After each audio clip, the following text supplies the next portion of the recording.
In this classic interview, Dr. Jordan Peterson engaged in a deep philosophical conversation about the sociological differences between men and women. Here we go again. Hello and welcome back to Resist the Mainstream. I'm Steve Inman, reporting the news that the mainstream won't.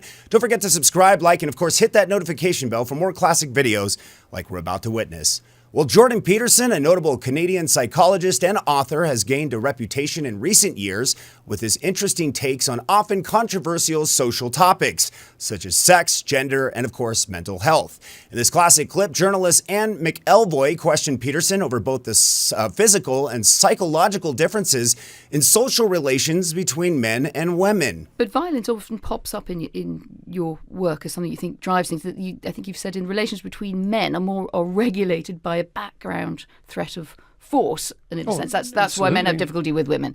Is it really so? No, that's why men have difficulty with women who are completely out of control. But who should control women? Well, other women themselves, men, society, just like everyone is controlled. I mean, you're controlled by society, I'm controlled by society, and thank God for that. I mean, funny. I mean, you described yourself as a liberal earlier, and I think a liberal doesn't think that a society controls women or men. Well, let's say regulates. I'm a psychologist as well. But what is an out of control woman? What is this creature? How do we know when we met one? Well, I'm sure that you've met women in your life that acted towards you in a bullying and detestable manner. It's very difficult for women to cope with that because they don't have any real recourse. And female bullying can be unbelievably vicious. And usually that takes the shape of reputation destruction, innuendo, and gossip. It's well documented. Men do it too, but men... No, but the patterns... disproportionately women, in your view, or not? Sorry. Yes, disproportionately women. That's what the data indicate. I mean, if but men where are... is the data on innuendo and gossip? Well, it's among antisocial behavior among adolescents. It's a well-documented field. So, because people look at aggressive and antisocial behavior in women and in men. And in women, it tends to take the expression of innuendo, gossip, and reputation destruction. And in men, it tends to take the form of outright physical aggression.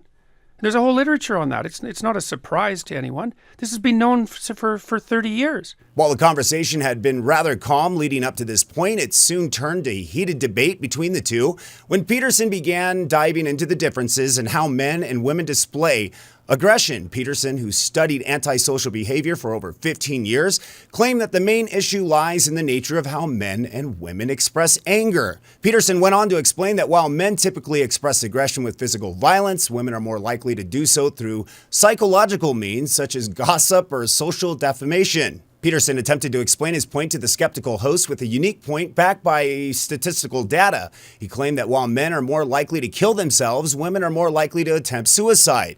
He went on to explain that men commit to more violent choices when processing intense emotions, and when it comes to suicide, they tend to be more direct with the method.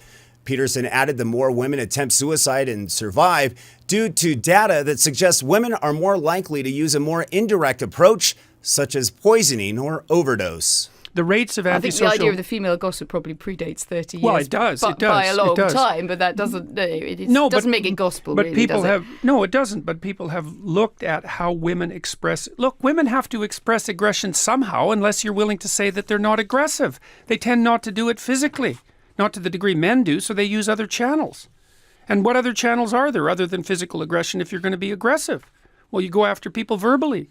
You go after them with innuendo and gossip and reputation destruction. And that's how it works. And just to be clear, that you think that's predominantly a female modus operandi? It isn't that I think that. Well, it's that the clinical literature indicates that.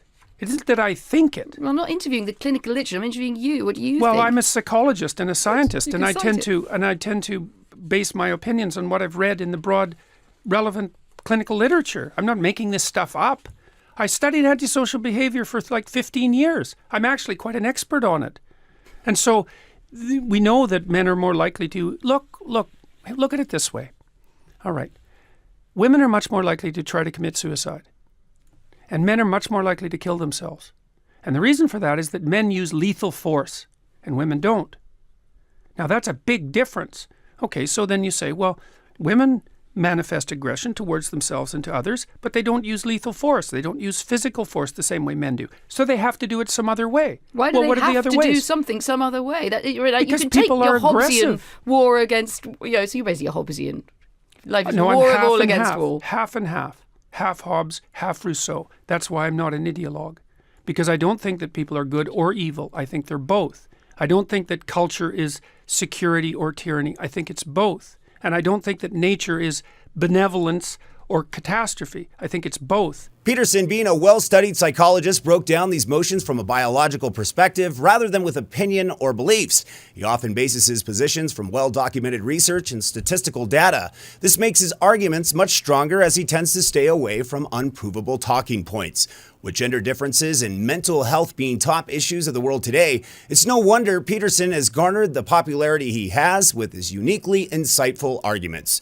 Do you think Peterson makes a strong point? Is he out of line, or do you agree with him? Let us know in the comments below. Once again, this is Resist the Mainstream, reporting the news that the mainstream won't. Don't forget to subscribe, like, and of course hit that notification bell for more classic content like we just saw. Until next time, take care, and we'll see you then.